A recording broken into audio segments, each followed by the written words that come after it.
Hello everyone, my name is Anamika Gupta. I am from Government Polytechnic Lucknow. I am currently pursuing diploma in electronics engineering from second year and my project is Smart Agriculture System. Hello everyone, my name is Ansi Singh. I am from Government Polytechnic Lucknow and currently I am pursuing diploma in electronics engineering. So here we are going to demonstrate our project, that is a Smart Agriculture System, which have three sensors.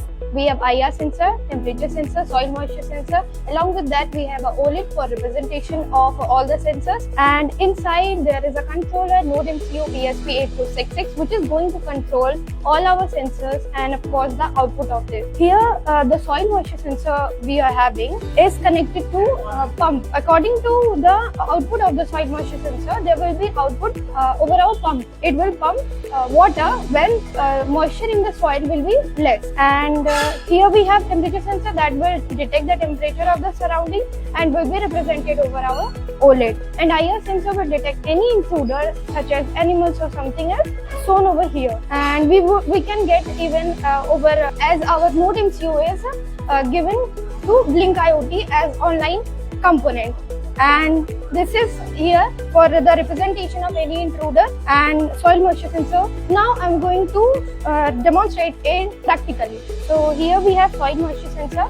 I am going to show you how it will work, our pump, right? Currently you can see our pump is working, it is buzzing. Since we do not have here water, thus it is not showing a water supply, otherwise it would.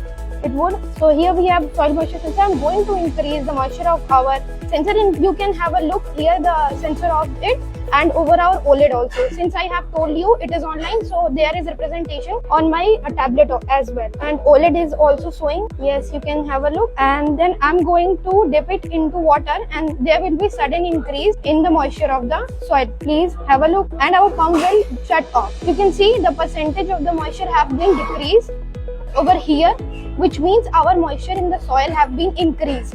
And here also our pump status have been turned off. You can have a look.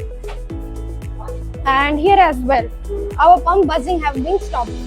Now I'm going to show you it one more time. Pump has started again and we have an alert as well that there is a pump on. You can also turn on or turn off pump with the help of your mobile phone. And here we have mode. There will be change in from auto mode to manual mode, and you can turn off or turn on your pump through here. Here we have one more sensor, IR sensor, which is going to help us a lot. Any intruder will be detected over here. You can see there is a buzzer showing, and here over OLED we also have its representation that some motion is being detected.